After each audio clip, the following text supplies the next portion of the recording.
إن الحمد لله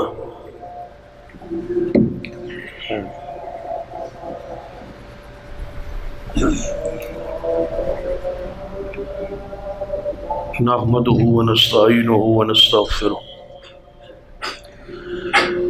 ونعوذ بالله من شرور أنفسنا ومن سيئات أعمالنا من يهد الله فلا مضل له ومن يضلل فلا هادي له أشهد أن لا إله إلا الله وحده لا شريك له وأشهد أن محمدا عبده ورسوله أما بعد فإن خير الحديث كتاب الله وخير الهدي هدي محمد صلى الله عليه وآله وسلم وشر الأمور محدثاتها وكل محدثة بدعة وكل بدعة ضلالة أما بعد فأعوذ بالله السميع العليم من الشيطان الرجيم من همزه ونفخه ونفثه بسم الله الرحمن الرحيم والذين هم عن اللغو معرضون رب اشرح لي صدري ويسر لي أمري واحلل عقدة من لساني يفقهوا قولي رب زدني علما سبحان ربك رب العزة عما يصفون وسلام على المرسلين والحمد لله رب العالمين. حضرات،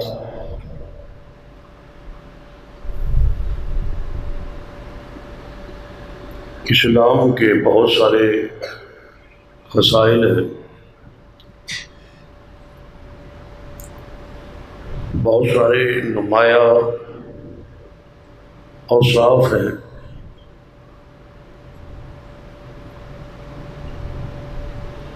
جن میں سب سے نمایاں جو وصف ہے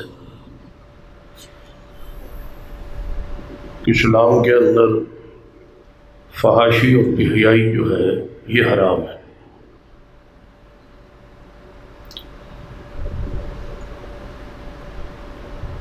اسلام کے اندر غیرت اور عزت کی حفاظت کا ایک خاص مقام ہے۔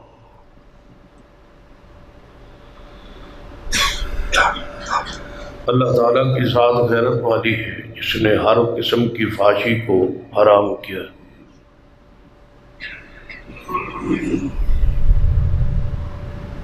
نبی رحمت صلی اللہ علیہ وسلم نے اپنے بارے ارشاد فرمایا،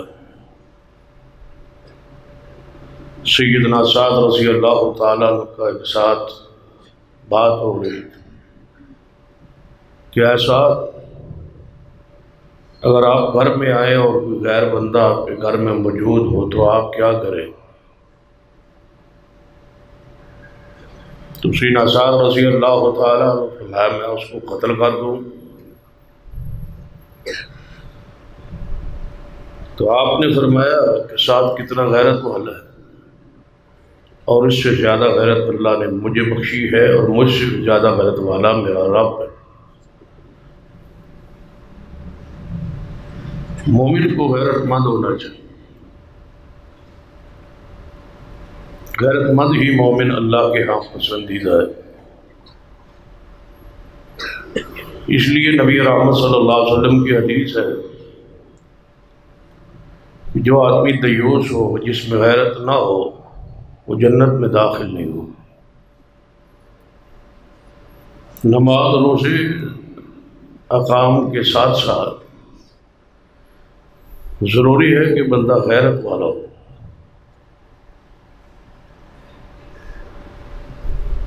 اور غیرت مند وہ شخص ہے جو اپنے گھر فحاشی اور بے-حیائی پر غیرت کھائے، غصہ کھائے۔ اور ایسا اپنے گھر میں ماحول میں اپنی حلقہ یارام میں جہاں تک اس کی توفیق استطاعت حکم بات چلتی ہے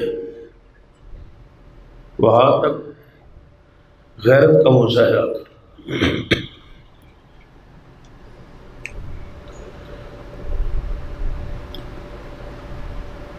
جو آدمی فحاشی کو برداشت کرے، بے حیائی کو گھر میں برداشت کرے، معاشرے میں برداشت کرے، قوم میں اور جماعت میں برداشت کرے، روکے نہ ٹوکے نہ، اور اس فحاشی کو بے حیائی کو پسند کرتا رہے یا چپ رہے یا خاموش رہے، کسی کو کچھ نہ کہے، گھر کے اندر غیر محرموں کا آنا جانا لگا رہتا ہے، اس کو کچھ نہیں ہوتا، تو یہ سمجھے کہ اس انسان کے اندر غیرت جو ہے وہ ختم ہو چکی۔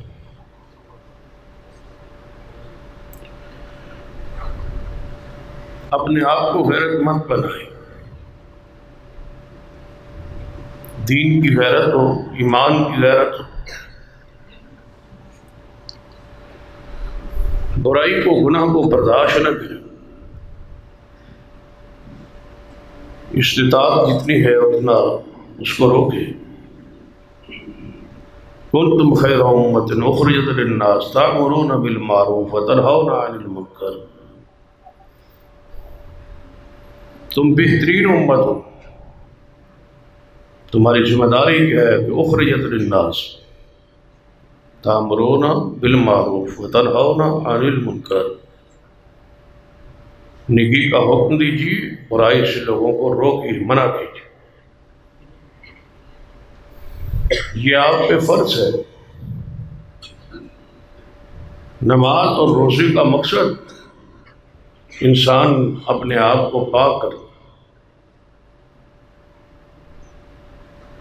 نماز جو ہے وہ بے حیائی سے روکتی ہے، ان الصلاۃ تنہی عن الفحشاء والمنکر، یقیناً نماز جو ہے بے حیائی اور برائی سے روکتی، تو اس لیے 5 وقت کی صفائی ستھرائی، وضو، پاکیزگی، نماز، تاکہ یہ بندہ 24 گھنٹے پاک رہے، اس کے دل کے خیالات تصورات جو ہے وہ پاک ہو جائے۔ یہ ذکر بھی اس لیے ہے ہر وقت زبان اللہ کے ذکر سے تازہ رہے، تر رہے، تاکہ فحاشی سے بے حیائی کو سے اپنے آپ کو محفوظ رکھ سکے۔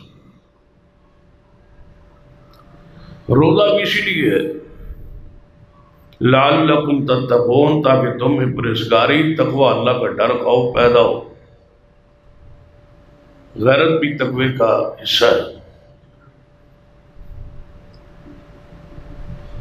اس لیے نبی علیہ السلام نے فرمایا تھا کہ اے جوانوں کی جماعت، شادی کرو، نکاح کرو۔ اگر شادی کی استطاعت نہیں ہے، معاملات چلانے کی آپ کی صلاحیت نہیں، طاقت نہیں ہے، کسی لحاظ سے بھی اگر آپ شادی نہیں کر سکتے، نکاح نہیں کر سکتے، اس کا تو پھر نعم البدل کیا ہے؟ فرمایا روزہ۔ روزہ سے نکاحیں آپ کی پاک ہو رہی گی اور نیچے رہے، تو گویا روزے کا فلسفہ بھی یہی ہے کہ آپ زنا، بدکاری سے، بے حیائی سے، فحاشی سے محفوظ رکھیں۔ نماز اور روزے کی ٹریننگ اسی لیے ہے کہ دل پاک ہو جائے، خیالات پاک ہو جائے۔ اگر نماز کے بعد بھی، روزہ رکھنے کے بعد بھی بندہ پاک نہیں ہوا، اندر کی ستھرائی صفائی نہیں ہوئی، تزکیہ نہیں ہوا، روزہ بھی رکھ رہا ہے، وہی فحاشی، وہی بے حیائی، کانوں سے سن رہا ہے، آنکھوں سے دیکھ رہا ہے، زبان سے بول رہا ہے،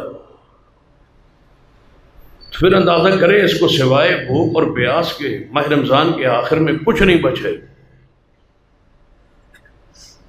بندے کی نگاہ پاک ہو جائے، زبان پاک ہو جائے، فضولیات سے اپنے آپ کو بچا لے،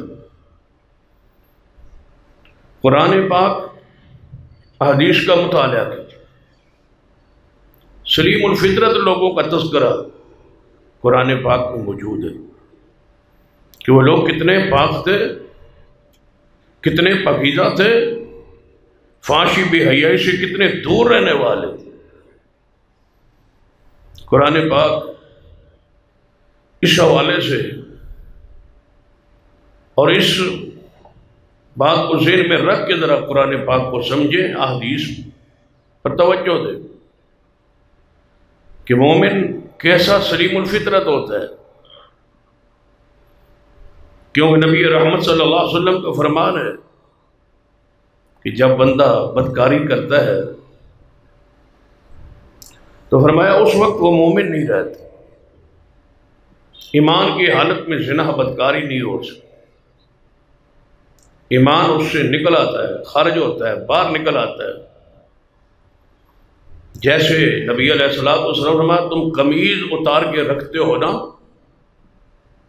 لباس اتارتے ہو، قمیض اتارتے ہو، اسی طرح ایمان پہ ایک لباس ہے اور یہ اتر جاتا ہے زنا کے وقت، بدکاری کے وقت۔ ایمان کے اندر اتنی غیرت اور طاقت، حالت زنا بدکاری میں ایمان اوپر کھڑا ہے، چھتری بن کے کھڑا ہے، اس کے اندر نہیں ہے۔ اور پھر اندازہ کیجیے ایمان کیا کہتا ہو، کیا سوچتا ہوگا جب بندے کا پورا وجود بدکاری کے اندر ہو۔ پھر ایمان واپس لوٹتا ہے جب یہ بدکاری سے فارغ ہوتا ہے، پھر ایمان اس کے اندر داخل ہوتا ہے۔ تو ذرا تصور کیجئے کہ آپ نے بدکاری کا راستہ اختیار کر کے ایمان کے ساتھ کیا ہو، ایمان تو باہر نکلتا ہے، تڑپتا ہے کہ یہ بندہ کر کیا رہا ہے مومن اور یہ بدکاری کر رہا ہے ایماندار، اس کی جلوت دیکھو، لوگوں میں بیٹھنا دیکھو، اس کی نماز دیکھو، اس کے اعمال دیکھو اور اس کی خلوت دیکھو کتنی پلید ہے۔ مومن سلیم الفطرت ہوتا ہے، اس کی جو فطرت ہے وہ سلیم ہے، پاکیزہ ہوتی ہے۔ قرآن پاک کو اس حوالے سے سمجھنے کی ذرا کوشش کریں۔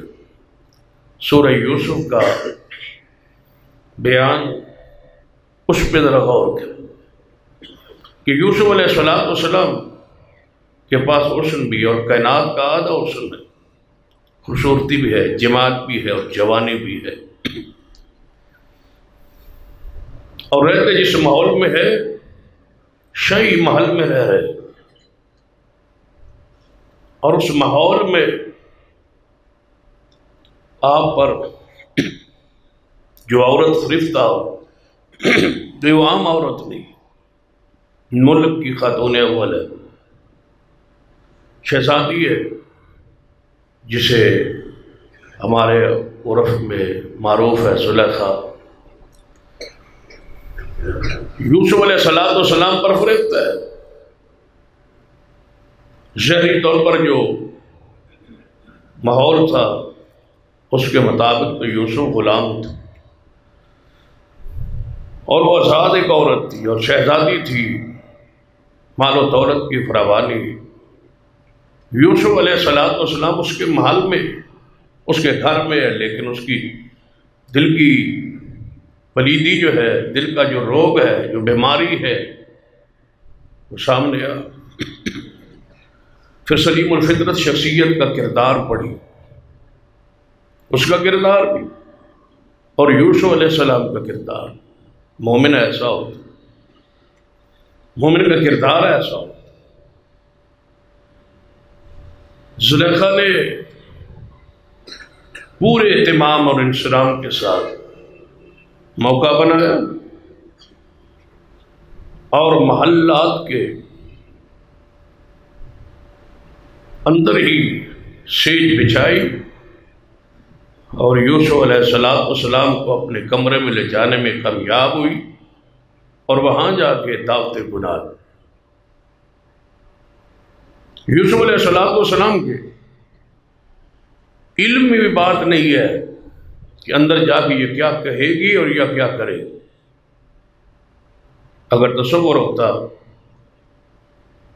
یا مستقبل کا پتہ ہوتا اس کے دل کی حالات کا پتہ ہوتا، اس کے دل کی نیت ارادے سے آگاہ ہوتے، تو یوسف جیسا پقیدہ انسان اس جگہ پر چل کے جانے کے لیے بھی تیار نہ ہوتا۔ عقیدے کو سمجھ لیجیے کہ ہمارا ایمان ہے کہ ہر کشیدہ اور زہر چیز کی حقیقت کو جاننے والا صرف اللہ ہے، اللہ بغیر کوئی نہیں۔ بغیر یوسف علیہ السلام چل کے وہاں جائے جہاں اس نے بدکاری کی، گناہ کی دعوت دی، یہ تو ممکن ہی نہیں۔ تو حضرت یوسف علیہ السلام اس خیال میں ہے کہ وہ ملکہ ہے، شہزادی ہے، مجھے لے کے جا رہی ہے، بلا رہی ہے، غلام کا کام ہے، بات کو مانا، چلے گئے۔ اندر جا کے اس کے ارادے کا پتہ چلا جب اس نے دعوت گناہ صریح الفاظ میں دے دی۔ قالت حیت لک، یوسف علیہ السلام بغیر توقف، بغیر کوئی وقفے کے سوچے فوراً جو الفاظ کہے، وہ الفاظ مطلوب ہے،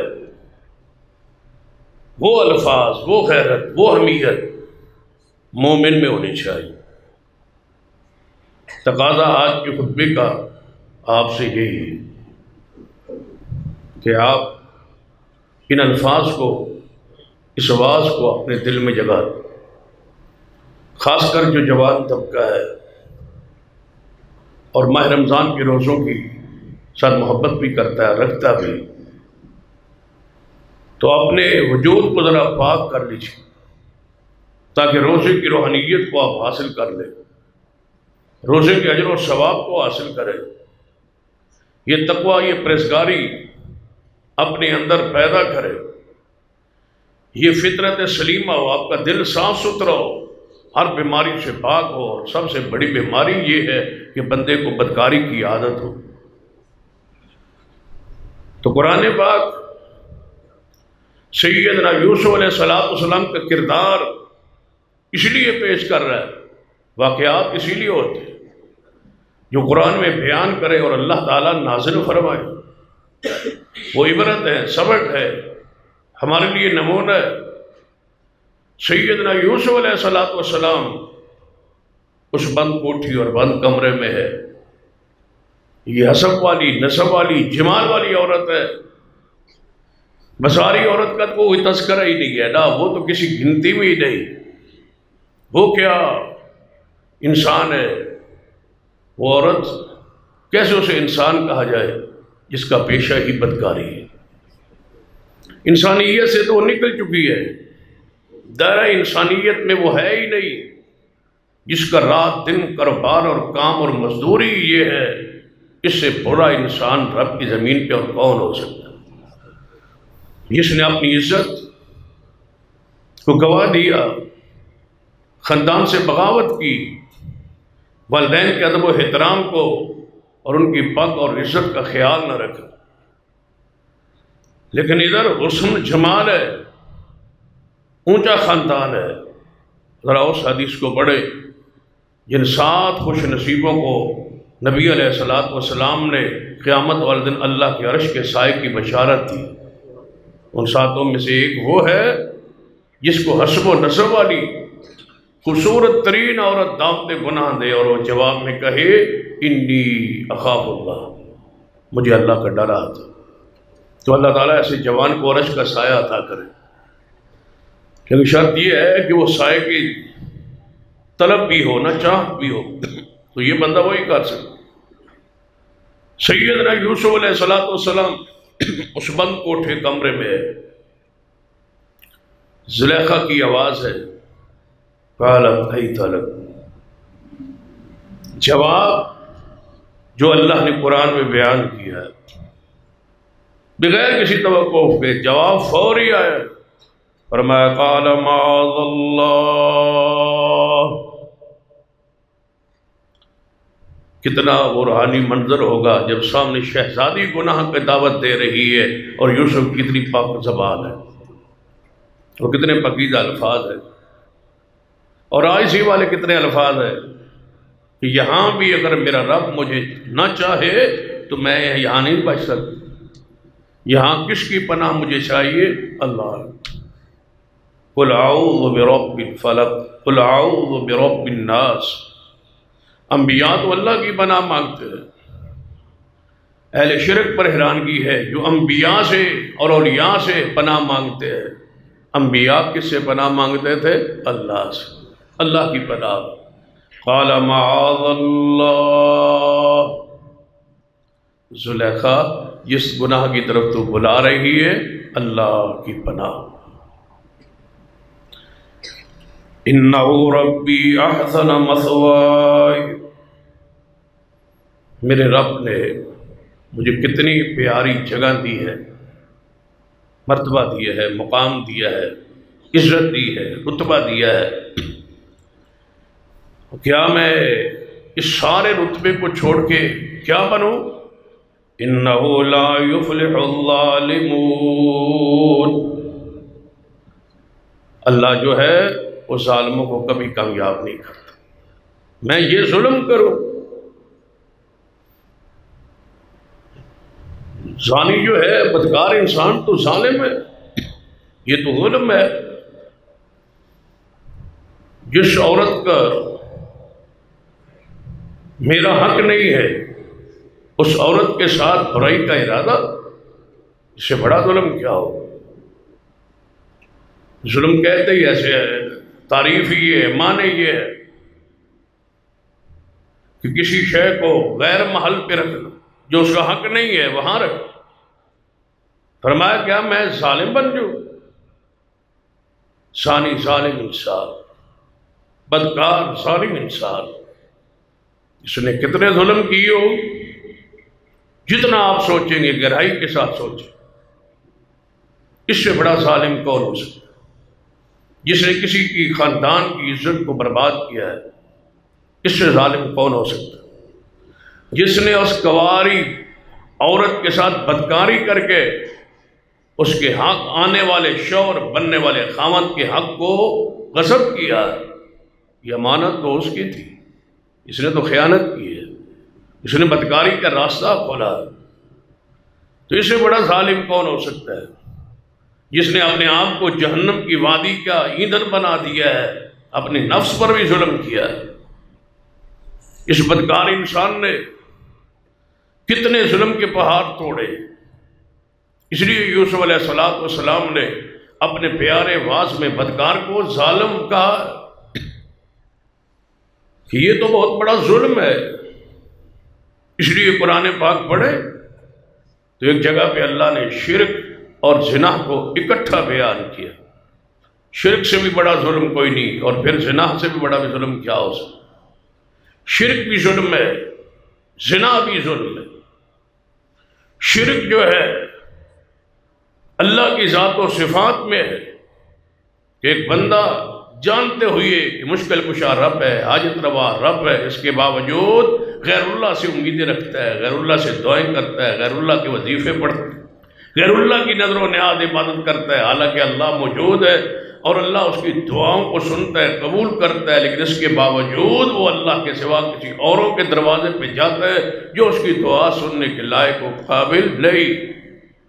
زانی آدمی کے گھر بھی عورت موجود ہے، بیوی موجود ہے، نکاح کا طریقہ موجود ہے، نکاح کا حکم موجود ہے، گھر بسانے، گھر کو بنانے اور خاندان کو پھیلانے کا ایک ذریعہ طریقہ موجود ہے، اس کی نسل اور غیرت کی حفاظت کا طریقہ اسلام میں سنہری موجود ہے، لیکن اس سارے طریقے کو چھوڑ کے اس نے وہ طریقہ اختیار کیا، ایک عورت پر نکاح پر صبر نہیں کیا، بدکاری کے راستے کو کھولا، تو اللہ تعالیٰ نے زانی اور مشرک کو اکٹھا کر کے فرمایا الزانی لا ینکح الا زانیۃ او مشرکا والزانیۃ لا ینکحها الا زان او مشرک وحرم ذلک علی المؤمنین۔ جس طرح مشرک کی اللہ پر یقین و اعتماد نہیں ہے، اسی طرح ظالمی بدکار کبھی ادھر منہ مارتا ہے، کبھی ادھر منہ مارتا ہے، منہ مارتے پھرتا ہے، اس سے درندگی کرتا پھرتا ہے، لوگ اس سے لوٹتا پھرتا ہے، یہ ظالم۔ فرمایا میں ظالم بنوں، ظلم کے راستے پر ہوں، یہ نہیں ہو سکتا۔ کون کہہ رہے ہیں؟ یوسف علیہ السلام۔ پھر زلیخا اپنی ضد پہ پکی تھی، لیکن ایک بات سن لے، جب رب کی پناہ میں آئے تو پھر رب نے پناہ دی ہے نا، سارے اسباب ذرائع سے بالا ہو، وہاں سے نکلنے کا کوئی راستہ ظاہری طور پہ نہیں تھا، لیکن یوسف علیہ السلام جب اللہ کی پناہ میں آئے تو پھر اللہ تعالیٰ کسی سبب کا محتاج نہیں ہے۔ وہ چاہے تو اسباب کے ذریعے حفاظت کرے، وہ چاہے تو اپنی قدرت کے ذریعے حفاظت کرے۔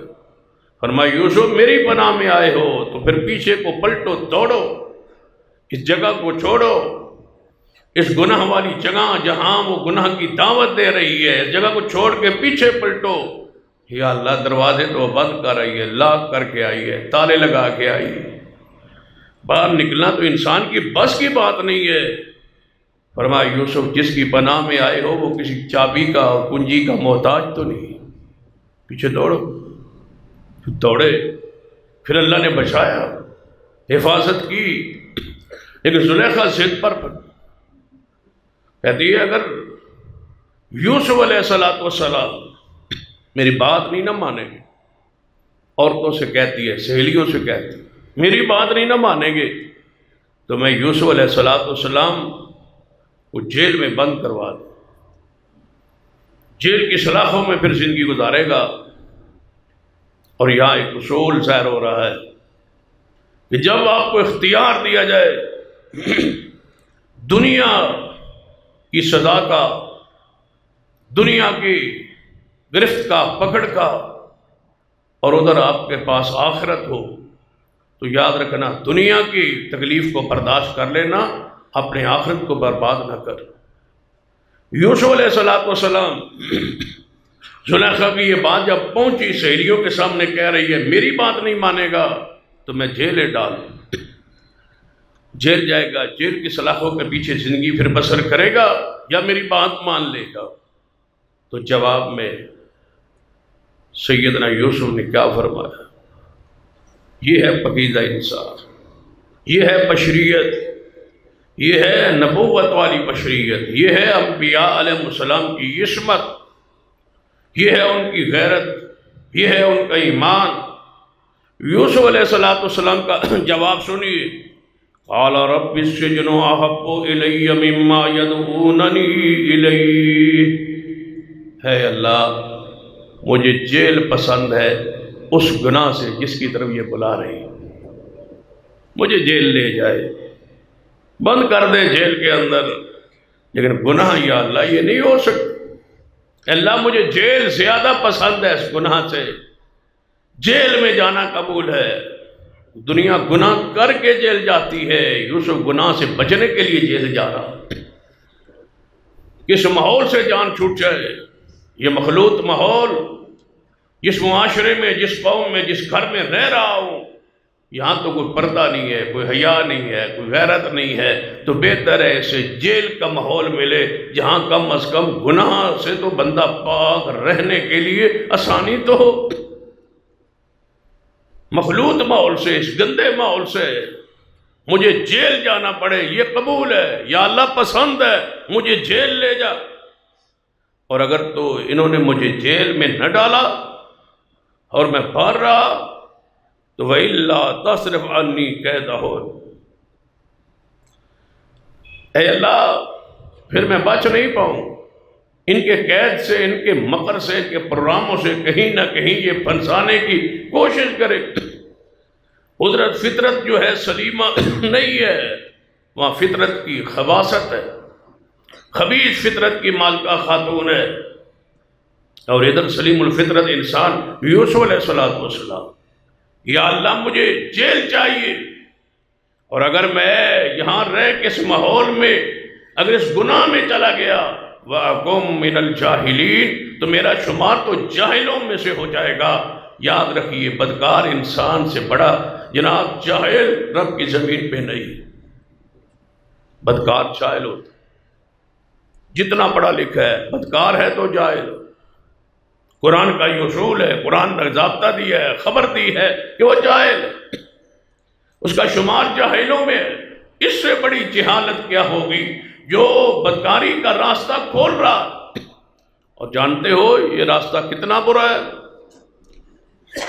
قرآن پاک کے الفاظ میں فرمایا وَلَا تَقْرَبُوا الزِّنَا إِنَّهُ كَانَ فَاحِشًا وَسَاءَ سَبِيلًا، اے ایماندارو زنا کے قریب نہ جانا، قریب بھی نہیں جانا، ایسے ماحول میں ہی نہ رہنا جہاں خطرہ ہو ایمان کے جانے کا، اس ماحول میں نہ رہنا، قریب نہ رہنا۔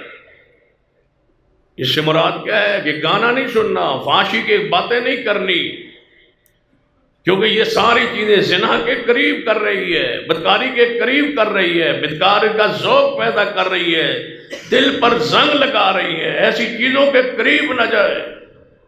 اس کے مقابلے میں قرآن سنے تاکہ دل پاک ہو، نماز پڑھے، ذکر و اذکار کرے تاکہ پاکیزہ زندگی نصیب ہو، قرآن سنت پہ عمل کرے، نیک لوگوں کی محفل و مجلس میں بیٹھے، علماء کا ادب احترام اکرام کر کے ان کے پاس بیٹھے، اچھے دوستوں کے پاس بیٹھے، گندی دوستی سے محفوظ رکھے۔ یہ سارے بے حیائی کے راستے، اچھے دوست کے پاس بیٹھو گے تو رسول رحمت صلی اللہ علیہ وسلم نے اس کی مثال اس شخص کے ساتھ دی ہے جو خوشبو بیچنے والے کے پاس جا کے بیٹھ جاتا، یا تو وہ خوشبو اس سے خرید لے گا، یا وہ تحفہ دے دے گا، یا کم از کم جب تک وہاں بیٹھے گا خوشبو آتی رہے گی۔ نیک بندوں کے پاس بیٹھو گے تربیت ہوتی رہے گی، لغویات سے اپنے آپ کو محفوظ کر لو گے۔ جتنی دیر وہاں بیٹھو گے تمہیں اللہ اس کے رسول کی باتوں کی خوشبو آتی رہے گی۔ گندی محفلوں سے اپنے آپ کو بچاؤ، کیونکہ یہ زنا کے راستوں میں سے ایک راستہ۔ فرمایا وَلَا تَقْرَبُوا الزِّنَا، زنا کے قریب نہ جانا، کیوں؟ إِنَّهُ كَانَ فَاحِشًا، یہ بھی حیائی ہے، وَسَاءَ سَبِيلًا، اور برا راستہ ہے، برا راستہ، گندہ راستہ۔ علماء کرام نے اس آیت کے اس جملے کے تحت لکھا ہے یہ برا راستہ ہے، یہ سڑک ہے، ایسی سڑک، ایسی بری یہ سڑک ہے جو چلتے چلتے تیرے گھر کی طرف آ جائے۔ بہت سارے لوگ ایسے ہیں جو فخر کرتے ہیں، تکبر کرتے ہیں، بڑا پن ظاہر کرتے ہیں کہ ہمارے تعلقات ہیں عورتوں سے اور ہم بدکاری کرتے ہیں، فحاشی کرتے ہیں، بے حیائی کرتے ہیں، عشرت کی زندگی بسر کرتے ہیں، ساری رات عورتوں سے گپے لگاتے ہیں فونوں پر۔ لیکن یہ راستہ ٹھیک ہے، یہ سارا کام لوگ کرتے ہوں گے، لیکن جو بات میں ذہن میں ڈالنا چاہتا ہوں کہ یہ وہ راستہ ہے، اس پر اکڑیے مت، اس پر تکبر کرنے کی ضرورت کیا ہے، اس پر اپنے آپ کو بڑا ظاہر کرنے کی ضرورت کیا ہے کہ میرا کسی کی بیٹی اور بہن کے ساتھ رابطہ ہے اور میں اس پہ فون پہ باتیں کرتا ہوں، مجھے ان سے محبت ہے، اسے مجھ سے محبت ہے، یہ باتیں بتانے کی ضرورت کوئی نہیں ہے۔ یہ برائی کیوں بتاتے ہو، یہ فحاشی بتاتے کیوں؟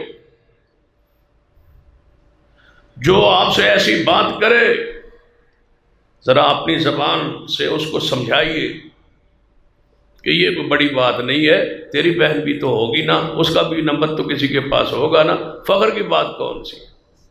یہ تو برا راستہ ہے، سڑک تو نے آپ بنائی ہے اور آئے گی گھر ہی داخل ہوگی۔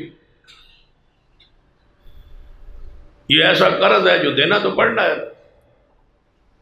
کہتے ہو نا اولاد کو کہ بیٹا میں نے آپ کے لیے بہت کچھ کمایا اور تجھے غریب سوچ چھوڑ کے نہیں جا رہا، تجھے تنگ دست چھوڑ کے نہیں جا رہا، تجھے مال دے کے جا رہا ہوں، تم میرے جانے کے بعد کبھی پریشان نہیں ہوگے، تمہارے اوپر کوئی قرضہ نہیں ہے، سارے قرضے اتار کے جا رہا ہوں۔ تو بیٹیوں کو بھی ذرا اپنے پاس بٹھا کے کہا کریں کہ بیٹا پریشان نہ ہونا، میں نے کبھی بدکاری نہیں کی، کوئی قرض چھوڑ کے نہیں جا رہا۔ اب تقوی اختیار کرنا، گناہوں سے بچے رہنا، جہاں تک میرے باپ ہونے کی حیثیت سے کہہ رہا ہوں کہ میں نے کبھی بدکاری نہیں کی، اللہ کی رحمت شامل حال ہوئی تو میں نے کسی کا قرض نہیں دینا، لہذا آپ بے فکر ہو کے نماز روزہ کریں، اللہ تمہاری عزتوں کی حفاظت کرے گا، اس لیے کہ میں نے کبھی کی عزت خراب نہیں کی۔ لیکن زانی اور بدکار جوان سوچے،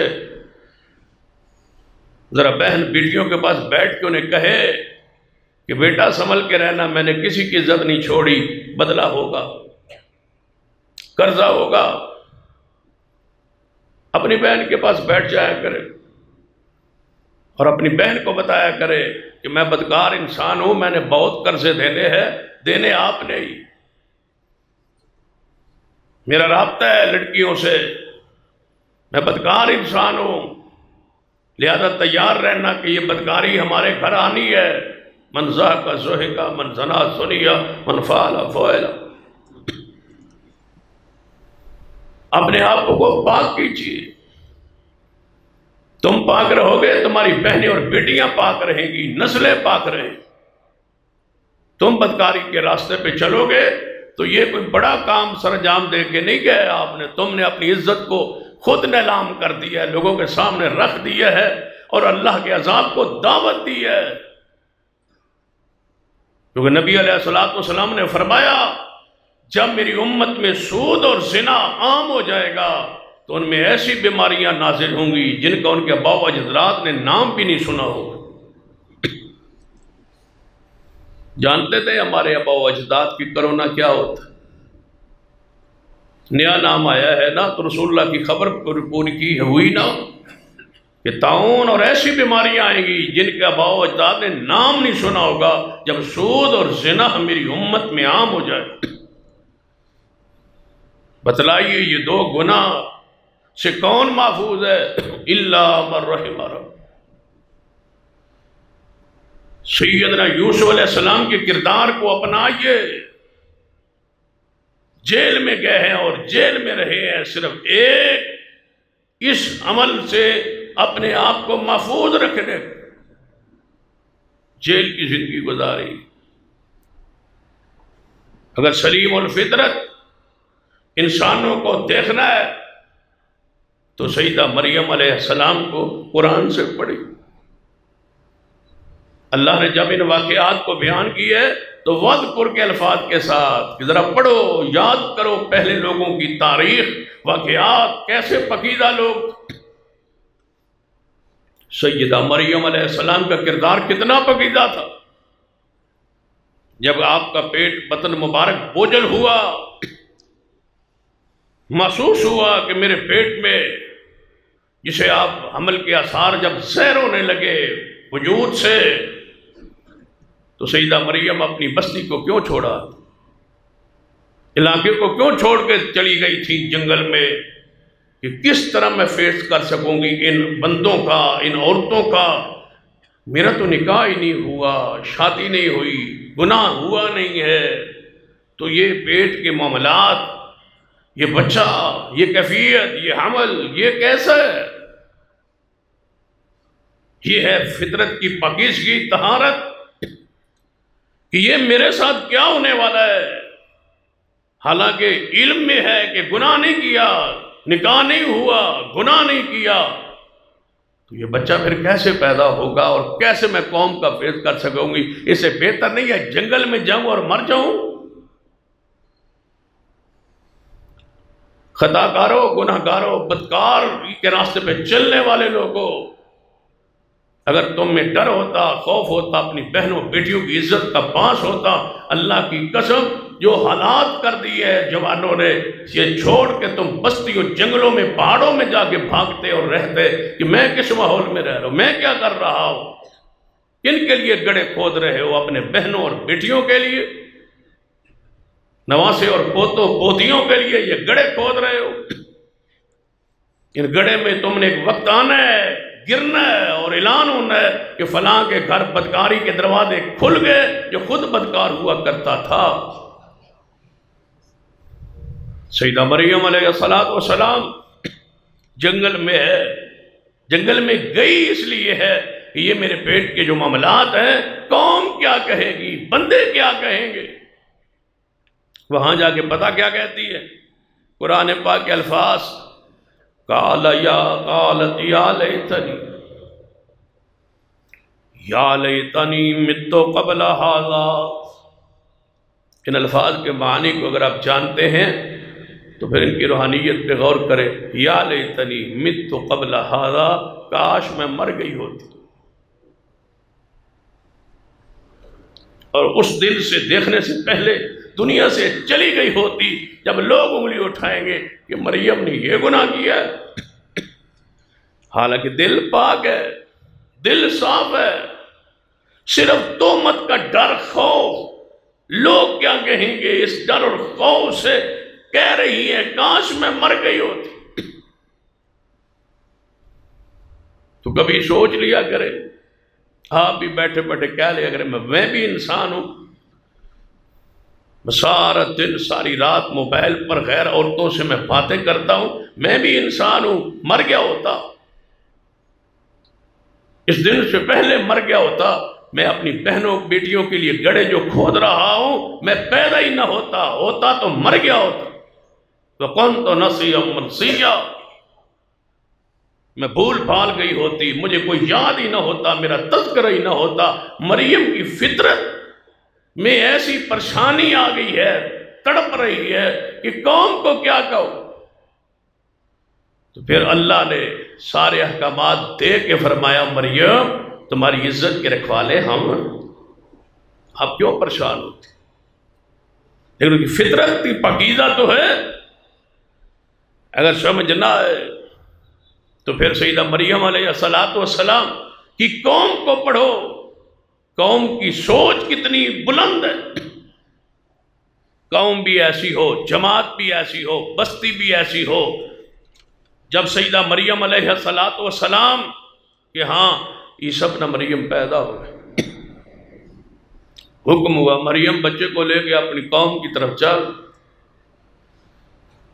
جب سیدہ مریم علیہ السلام اپنے بیٹے عیسیٰ ابن مریم کو لے کے آئیں تو قوم نے دیکھا تو قوم کیا کہتی ہے، یا اخت ہارون،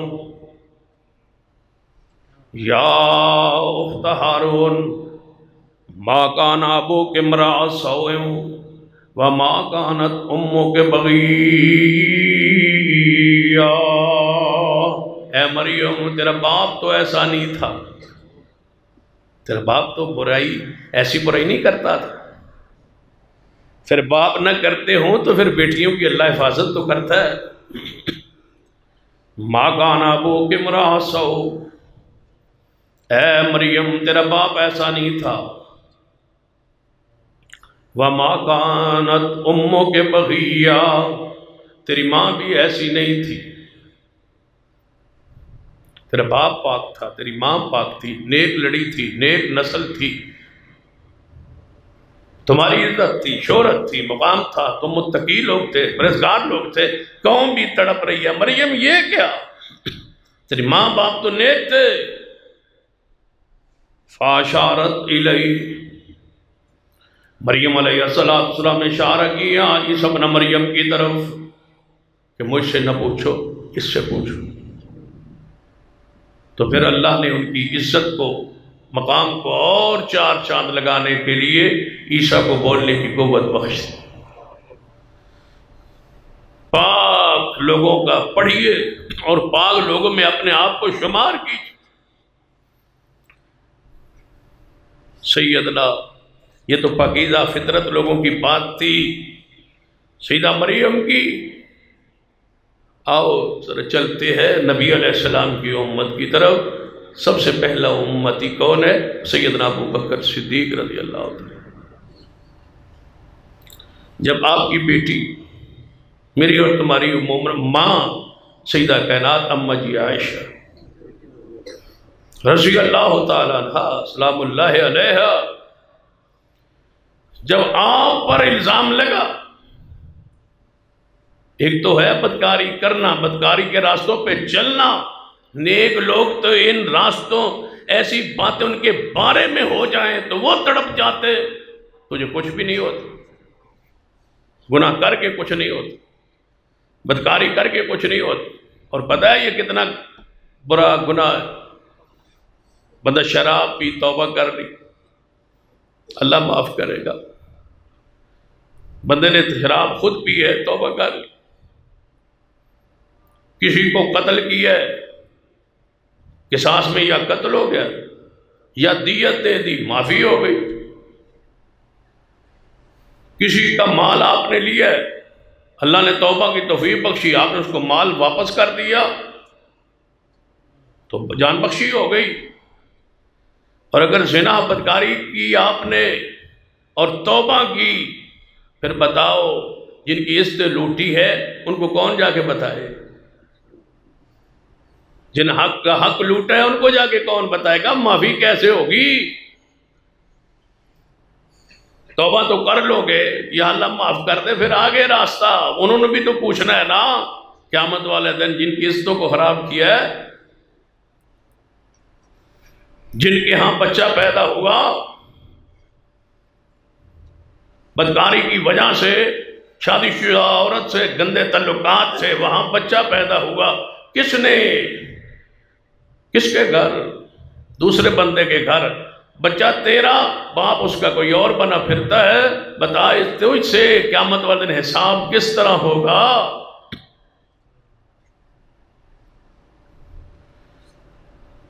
وہ کس کو باپ کہہ رہا ہے جو اس کا باپ ہی نہیں؟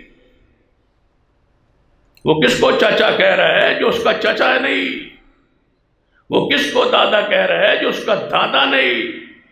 باپ اس کا جس کے بستر پر وہ پیدا ہوا، وہ بندہ فوت ہو گیا، اس کے مال کا وارث بن گیا، جو اس کا وارث نہیں تھا غیر بندے کا یہ وارث بن گیا ہے، مال اس باپ سے لے رہا ہے جو اس کا بیٹا ہے ہی نہیں، وراثت کے اور ساری پوری نسل کے پوری حیات کو یہ ظالم بدکار بد انسان نے تبدیل کر دیا ہے۔ بتا جواب کیسے ہوگا؟ کیسے جان خلاصی ہوگی؟ کیسے معافی مانگو گے؟ کیسے جا کے کہو گے میں تھوڑی عزت لٹی سی یار میں معاف کر دو؟ بتا کیسے معافی ہو؟ پاک کیجئے سیدنا ابو بکر صدیق رضی اللہ تعالی۔ جب خبر پھیلی سیدہ کائنات اماں جی عائشہ کے بارے میں، سلیم الفطرت لوگوں کے اقوال آپ کے سامنے، ان کے انداز جذبات رکھ رہا ہو، جب سید ابو بکر صدیق رضی اللہ تعالیٰ کو یہ بات پہنچی نا کہ میری بیٹی عائشہ کے بارے میں یہ بات مشہور ہو گئی، تو پتہ کیا فرمایا؟ واللہ، قسم صدیق اٹھا رہا ہے، واللہ ما قیل لنا ھذا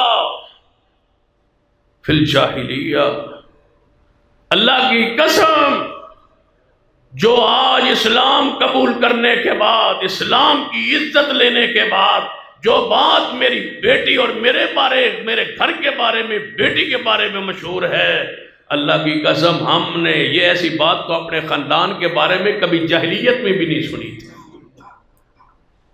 صدیق فرما رہے تو اس کے درمیان سے ایک بات نہیں نکل رہی۔ صدیق فرماتے ہیں ہم نے جاہلیت میں بھی یہ بات، یہ گناہ زنا نہیں کیا، پھر میری بیٹی اسا جدو قرض ہی نہیں دینا، قرض لیا ہی نہیں، بدکاری کیتی نہیں، بدکاری ہوئی نہیں، تو میری بیٹی پھر کیسے کرے؟ فرمایا یہ بات تو ہمارے بارے میں جاہلیت میں بھی نہیں۔ امی عائشہ صدیقہ رضی اللہ تعالیٰ عنہا کی فطرت سلیمہ کو ذرا پڑھیے، کیا فرمایا؟ 5 قسم کے انداز الفاظ سیدہ کائنات اماں جی عائشہ صدیقہ رضی اللہ تعالیٰ عنہا کے بارے میں صحیح البخاری وغیرہ کتب حدیث میں موجود ہے۔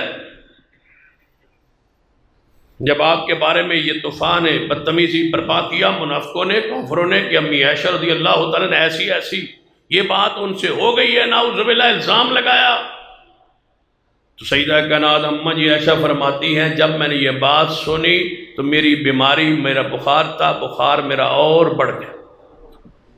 یہ فطرت ہے نا کہ میرے بارے میں یار یہ بات مشہور ہے، بخار میں شدت، بیماری میں شدت آ۔ دوسری بات اماں جی عائشہ فرماتی میں 2 راتیں اور 1 دن سو نہیں سکی اور آنسو بھی نہیں روکے۔ ذرا وہ سوچے جو اس بدکاری میں ملوث ہے کہ اس کی حالت کیفیت تو نہیں بدلتی، دل سیاہ ہو گیا ہے نا۔ لوگوں کی اس سے لوٹ کے۔ اماں جی عائشہ صدیقہ رضی اللہ تعالیٰ عنہا نے اس گناہ کا کبھی سوچا بھی نہیں، کیونکہ قرآن نے وضاحت کی ہے، ان الذین یرمون المحصنات الغافلات المؤمنات لعنوا فی الدنیا والآخرہ۔ دنیا آخرت میں لعنت ہے ان لوگوں پر جو ایسی عورتوں پر الزام لگاتے ہیں جنہوں نے اتنی پاک دامن ہے، اتنی غافلات، یعنی اس گناہ کا کبھی تصور بھی نہیں کیا۔ جو تہمت لگائے وہ لعنتی ہے، جو زنا کی تہمت لگائے وہ لعنتی ہے، جو زنا کی تہمت لگائے پھر گواہ پیش نہ کرے وہ 80 کوڑوں کے لائق ہے، اس پر حد قذف ہے، جھوٹا الزام باندھنے کی 80 کوڑے سزا ہے، اور آئندہ کسی مقدمے میں اس کی گواہی قابل قبول نہیں۔ یہ وہ بندہ جو الزام زنا لگائے جھوٹا، تو جو بدکار ہو بتاؤ وہ تو رب کی زمین پہ رہنے کے قابل ہی نہیں، اس کے لیے تو پتھر ہے۔ بدکار شادی شدہ کے لیے تو پتھر ہے، رب کی غیرت برداشت ہی نہیں کرتی کہ وہ میری زمین پر رہے۔ سارے گناہ پڑھو، اتنی سنگین اور سخت سزا۔ قتل کا بدلہ قتل ہے، اس نے مارا تلوار سے اس کی گردن اتر جائے، لیکن یہاں تڑپانا مقصود ہے، صرف مارنا ہی نہیں، نہ تڑپانا، ذلیل کرنا، رسوا کرنا، تو کتنا مجرم ہے۔ ایک جماعت اکٹھی ہو، مومنوں کی ایک پوری جماعت موجود ہو، سارے پتھر مارے، زمین میں گڑا ہوا ہو، آدھا زمین میں ہو آدھا اوپر ہو، پتھر مارے کے مارا جائے، پتھر رجم۔ کیوں کہ یہ گناہ ہی ایسا ہے، اتنی عبرت ناک سزا کسی گناہ پر نہیں ہے جتنی بدکاری پر ہے۔ سیدہ اماں جی عائشہ رضی اللہ تعالیٰ فرماتی ہے 2 راتیں اور 1 دن میں نہ سوئی، نہ کھایا، نہ پیا، اور آنسو رکتے نہیں تھے۔ اور تیسرے الفاظ اماں جی عائشہ فرماتی ہے جام ہوتے ہوئے مجھے پتا چلا نا کہ میرے ابا جی کو بھی پتا چل گیا، ابو بکر صدیق کو۔ پہلے تو میں سمجھی تھی کہ لوگوں میں باتیں، ہمارے گھر بات نہیں پہنچی، یا مجھے پتا چلا کہ میرے بابا صدیق کو پتا چل گیا ہے کہ عائشہ کے بارے میں یہ الزام، یہ باتیں مشہور ہے۔ اماں جی فرماتے اس کے بعد تو مجھے ایسے محسوس ہوتا تھا میرا کلیجہ پھٹ جائے۔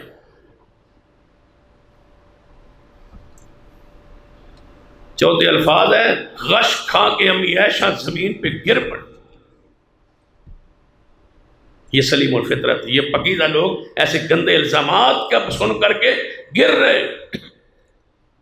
یہ زانی تو خوش ہو کے باس رہا ہے، پھر رہا ہے، بے سکونہ انسان، ساری رات بھی زانی کو سکون نہیں، سارا دن بھی سکون نہیں، پتہ نہیں آج مارا گیا کہ کل مارا گیا، یا بدکاری کے تڑیے تڑپ رہا ہے یہ درندہ انسان۔ پاکیزہ لوگوں کی سیرت کو، کردار کو پڑھیے۔ اماں جی ایسا فرماتی ہے کہ مجھے اتنا بخار ہوا، مجھے اتنی سردی کی وجہ سے، سردی جیسے بخار میں سردی محسوس ہوتی ہے، اتنا سردی مجھے لگی کہ میری ماں نے گھر میں کوئی کپڑا نہیں چھوڑا جو مجھ پہ نہ ڈالا ہو، سارے کپڑے مجھ پہ ڈال دیے گئے، اور روئی اتنی اونچی۔ فرماتی ہیں میرے باپ صدیق چھت پر میری آواز رونے کی سنی، وہاں سے اٹھے اور فرمایا کیا ہوا؟ فرمایا عائشہ رو رہی۔ اس وقت فرمایا تھا اللہ کی قسم ہم نے تو جاہلیت میں بھی یہ کام نہیں کیا تھا، آج جو بدبختوں نے میرے بارے مشہور کر دیا ہے۔ پاکیزہ لوگوں کے کردار کو، اقوال کو پڑھیے۔ سیدنا عثمان رضی اللہ تعالی عنہ فرماتے ہیں ما سنت، میں نے کبھی بھی جاہلیت میں اور اسلام قبول کرنے کے بعد میں نے ساری زندگی کی قسم دیتا ہوں کہ میں نے کبھی بدکاری نہیں کی۔ کفر میں تھے، جاہلیت میں تھے، ان کانوا من قبل لفی ضلال مبین کے معاشرے میں تھے، اس وقت زنا نہ کرنا، بدکاری کے راستوں پہ نہ چلنا، یہ ہے سیدنا عثمان کی فطرت سلیمہ۔ تو نبی علیہ السلام نے فرمایا جب آدھی رات ہوتی ہے، آدھی رات، بدکار، گناہگار، فوش زبان بولنے والا شخص اس حدیث پہ ذرا غور کرے، ساری رات غیر عورتوں سے باتیں کر کے زبان کا زنا کے عادی، یہ زنا کی زبان رسیہ ہو گئی ہے۔ شرمگاہ تو زنا کی تصدیق یا تکذیب کرتی ہے، زنا تو آنکھوں کا بھی ہے، غیر عورتوں کو دیکھنا، زبان کا کانوں کے ساتھ سننا گندی باتیں، یہ کانوں کا زنا ہے، زبان سے بولنا یہ زبان کا زنا۔ سارا دن ساری رات جو غیر عورتوں سے باتیں کرتا رہتا ہے، یہ زبان کا زانی ہے، بدکار ہے، اس کی زبان کو وہ کیڑے پڑ گئے ہیں، وہ بیماری پڑ گئی ہے کہ غیر عورتوں سے بات نہ کرے سے سکون نہیں آتا۔ یہ زبان کی بواسیر ہے گندی، جو لگ جاتی ہے زبان کو، چپ نہیں ہوتی جب تک کسی غیر عورت سے باتیں نہ کرے۔ آدھی رات کا وقت، جوانو اس حدیث کو ذرا سنو، نبی علیہ السلام فرماتے ہیں جب آدھی رات کا وقت ہوتا ہے نا، منادی کرنے والا منادی کرتا، آسمان سے آواز آتی، کوئی ہے، اللہ فرماتا، منادی آواز آتی ہے آسمان سے، کوئی ہے جو مجھ سے دعا مانگنے والا ہو، میں اس کی دعا کو قبول کروں؟ ہے کوئی مجھ سے سوال کرنے والا، میں اس کے سوال کو قبول کروں، پورا کروں؟ ہے کوئی مصیبت میں گرا ہوا، لتھڑا ہوا، پریشان حال، اس کی میں مصیبت دور کروں؟ جو بندہ اس وقت اٹھ کے دعا کرے پھر اللہ اس کی دعا کو قبول فرماتا ہے۔ اور ساتھ ہی فرمایا جب وہ خود اعلان کر رہا ہوتا ہے، اس کی طرف سے اعلان ہو رہا ہوتا ہے، اس وقت پھر جو دعا، جب خود کہہ رہا ہے، فرما رہا ہے کہ اٹھو، کوئی دعا ہے کرنے والا، مانگنے والا کوئی ہے، مصیبت میں پھنسا ہوا کوئی ہے جو مجھ سے مانگے، اس وقت جو بندہ کہے یا اللہ میں دعا کرتا ہوں، میں سوال کرتا ہوں، میری یہ مصیبت ہے، اللہ ہر بندے کی پھر دعا قبول کرتا ہے اس وقت، لیکن بدکار انسان کی، زانیہ عورت کی، مرد کی، اس وقت بھی اللہ دعا قبول نہیں کرتا۔ اور دوسرا وہ حاکم و حکمران جو ظلم کے ساتھ ٹیکس اپنی قوم پہ لاگو کرتا ہے، اللہ اس کی بھی دعا نہیں قبول کرتا۔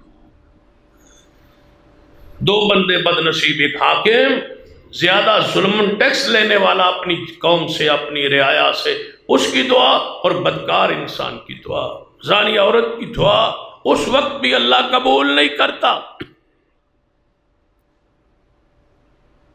قرآن پاک پڑھی، اللہ نے پاکیزہ لوگوں تذکرہ کیا ہے قرآن میں کہ لوگ پاک صاف، مومن کون ہوتا ہے؟ پاک صاف ہوتا ہے۔ جہاں مومنین کا ذکر ہے، ان کے اوصاف کا ذکر ہے، قرآن پاک میں ایک جگہ پہ اللہ نے اہل ایمان جو کامیاب ہوں گے ان کے اوصاف بیان کرتے ہوئے فرمایا قد افلح المؤمنون الذین هم فی صلاتهم خاشعون والذین هم عن اللغو معرضون۔ فرمایا مومن ہے وہ کامیاب مومن ہے جو لوگ نمازوں میں خشوع اختیار کریں اور لغویات سے، گندی باتوں سے اپنے آپ کو دور رکھیں۔ والذین هم للزکاة فاعلون والذین هم لفروجهم حافظون۔ وہ لوگ جو اپنی شرمگاہوں کی حفاظت کرتے ہیں وہ کامیاب، الا علی ازواجہم او ما ملکت ایمانہم، ہاں اپنی بیویوں اور اپنی لونڈیوں جو اللہ نے ان کے لیے حلال کی ہے، جو اس کے علاوہ کوئی راستہ تلاش کرتا ہے وہ حد سے بڑھنے والا بدکار ہے۔ وَلَا تَقْرَبُوا الزِّنَا إِنَّهُ كَانَ فَاحِشًا وَسَاءَ سَبِيلًا، زنا کے قریب نہ جانا یہ بے حیائی اور برا راستہ۔ اور جہاں بھی اہل ایمان کا پھر ذکر کیا، باقی اوصاف اس ذکر کا بھی اس کا بھی ذکر کیا، فرمایا ان المسلمین والمسلمات، سارے مومنوں کی اوصاف بیان کرتے کرتے آخر پہ ذرا غور کرنا، فرمایا ان المسلمین والمسلمات والمؤمنین والمؤمنات والقانتین والقانتات والصادقین والصادقات والصابرین والصابرات والخاشعین والخاشعات والمتصدقین والمتصدقات والصائمین والصائمات والحافظین فروجہم والحافظات والذاکرین اللہ کثیرا والذاکرات اعد اللہ لہم مغفرتا واجرا عظیما۔ فرمایا یہ مومن جو شرمگاہوں کی حفاظت کرتے ہیں، وہ مرد ہوں یا عورتیں ہوں، ان کے لیے مغفرت بھی ہے اور ان کے لیے اجر عظیم بھی ہے۔ اور ان سارے راستوں سے بچنے کے لیے رب نے حکم کیا دیا؟ یا ایھا النبی قل لازواجک وبناتک ونساء المؤمنین یدنین علیہن من جلابیبہن ذالک ادنی ان یعرفن فلا یؤذین وکان اللہ غفورا رحیما۔ اے محبوب جی اپنی ساریاں بیویاں تے چاروں بیٹیاں تے مومن دی عورتن فرما دو گھر میں رہا کریں، ورنہ پردے سے باہر نکلا کریں، چادر کو اپنے چہروں کو چھپا لیا کریں، پردے سے باہر نکلا کریں۔ یہ نہ ہو کہ وہ پہچانی جائے، ان کو تکلیف دی جائے، جو پیچھے ہو چکا اللہ معاف فرمائے گا۔ آئندہ پردہ کے بغیر باہر نہ نکلنا۔ قرآن پاک کو اور مقام فرما وَقَرْنَ فِي بُيُوتِكُنَّ وَلَا تَبَرَّجْنَ تَبَرُّجَ الْجَاهِلِيَّةِ الْأُولَىٰ وَأَقِمْنَ الصَّلَاةَ وَآتِينَ الزَّكَاةَ وَأَطِعْنَ اللَّهَ وَرَسُولَهُ إِنَّمَا يُرِيدُ اللَّهُ لِيُذْهِبَ عَنكُمُ الرِّجْسَ أَهْلَ الْبَيْتِ وَيُطَهِّرَكُمْ تَطْهِيرًا۔ اے میرے محبوب اپنی بیویوں سے فرما دیجئے کہ وہ گھر میں قرار پکڑیں، گھر میں سکون پکڑیں، گھر میں رہیں، گھر کے اندر رہے، نہ جاہلیت کی زمانے کی طرح باہر نکلے۔ فرما نماز پڑھیں، زکوٰۃ ادا کریں، اللہ اس کے رسول کی اطاعت کرتی رہے، اور ساتھ فرما دیجئے اگر وہ عمل یہ کرتی رہے انما یرید اللہ لیذھب عنکم الرجس اہل البیت ویطہرکم تطہیرا۔ دوستو سن لو، جس بندے کی زندگی پاکیزہ ہو گئی اس کو کسی کی ضرورت نہیں رہے گی، وہ دعا کرتا رہے، اللہ اس کی دعائیں قبول فرمائے گا۔ پڑھ لیجئے قرآن و حدیث کے واقعات بے شمار موجود ہے۔ سیدنا جریج رحمت اللہ علیہ کا واقعات صحیح حدیث میں موجود ہے کہ میرے اور آپ کے پیر و مرشد جناب محمد صلی اللہ علیہ وسلم نے ارشاد فرمایا کہ ایک بندہ اپنے خیمے کے اندر سیدنا جریج موجود ہیں، بستی سے باہر راہب ہیں، اللہ کے پیارے ہیں، اللہ کی ذکر عبادت دعوت و تبلیغ میں وقت گزارتے ہیں۔ باہر ایک جھونپڑی میں رہ رہے، ایک عورت کمرے میں داخل ہو گئی، جھونپڑی میں داخل ہو کے اس کو دعوت گناہ دی۔ جریج تھا، ولی تھا، نیک تھا، صالح تھا، سلیم الفطرت انسان تھا۔ اس نے کہا یہ کیسے ہو سکتا ہے کہ میں بدکاری کروں؟ عورت نے کہا یا بدکاری کرے گا یا میں تجھے بدنام کر دوں گی، رسوا کر دوں گی، اور جو کرنا ہے کر لے، میں اس راستے پہ نہیں چل سکتا۔ والذین هم عن اللغو معرضون۔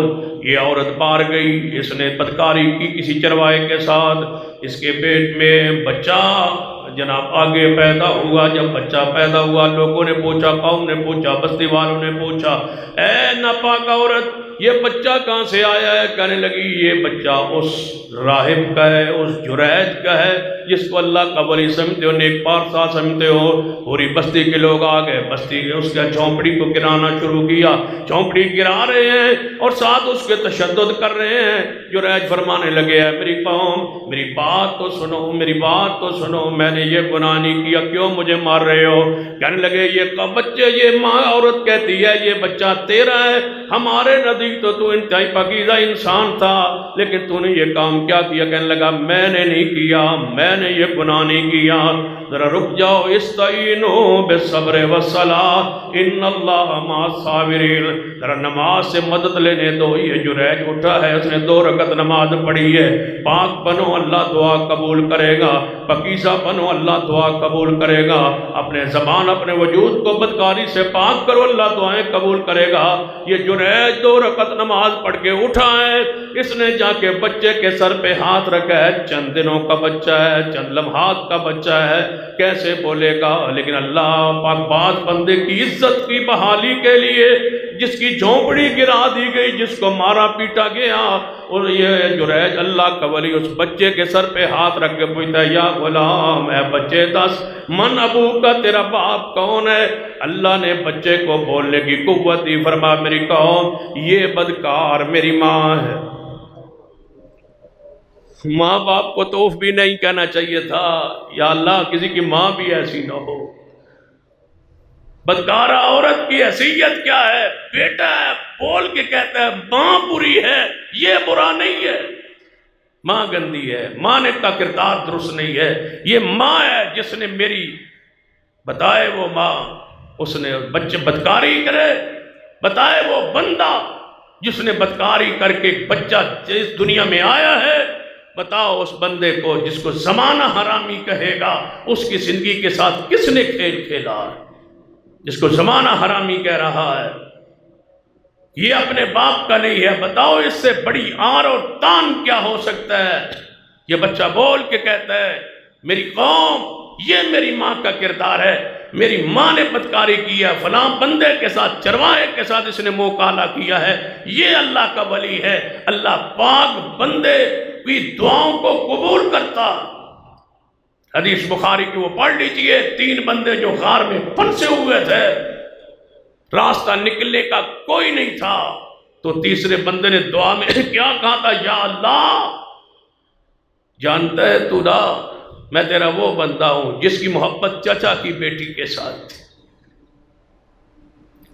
اور بڑی خوبصورت، اس نے مجھ سے کچھ پیسے مانگے، میں نے شرط رکھ دی، بدکاری کی، اس نے قبول کر، میں نے 60 درہم اس کو دے دیے۔ پھر وہ عورت، وہ میری کزن میرے گھر میں آئی، جب میرے گھر میں آئی میرے اللہ، پھر میرے کمرے میں وہ پہنچی، کمرے میں پہنچنے کے بعد میرے بستر پہ وہ لیٹی، اس نے کپڑے اتار دیے، اتارے جب اس نے کپڑے، میں اس کے قریب ہونے لگا تو اس نے پتہ کیا کہا؟ تو اس کو مہر کو توڑ رہا ہے جو اللہ نے تجھ پہ حرام کی ہے، آگ کا تجھے ڈر نہیں ہے، جہنم کا تجھے ڈر نہیں ہے، اس دن کیا بنے گا جب دونوں جہنم میں جائیں گے، اس کا ایندھن بنیں گے۔ وہ کہتا ہے میں تو زندگی ساری گناہوں میں گزاری ہے، تو ایک گناہ کرنے لگی ہے اور پہلی دفعہ کرنے لگی ہے اور تو کانپ رہی ہے۔ اس نے کہا میں غربت کی وجہ سے اس کام پہ مجبور ہوئی ہوں، وگرنہ میرا دل نہیں چاہتا۔ کیا بنے گا جب دونوں جہنم میں کہیں دن بنے گے؟ بس اس کی بات اثر کر گئی اور میں اللہ تیرے عذاب سے ڈر گیا، میں وہاں سے اٹھا، اس کو کہا کپڑے پہنو اور یہاں سے چلی جاؤ، پیسے بھی جو میں نے دیے ہیں وہ بھی لے کے چلی جاؤ، میرے لیے دعا کرتے رہنا۔ وہ عورت باہر نکلی، یا اللہ میں صرف آپ کے ڈر کی وجہ سے اس گناہ سے بچا تھا، آج اس غار کے منہ کو کھولتے میری دعا قبول کر، میں تیرے ڈر سے گناہ سے رکا، تو آج مجھے مصیبت سے نجات دے دے۔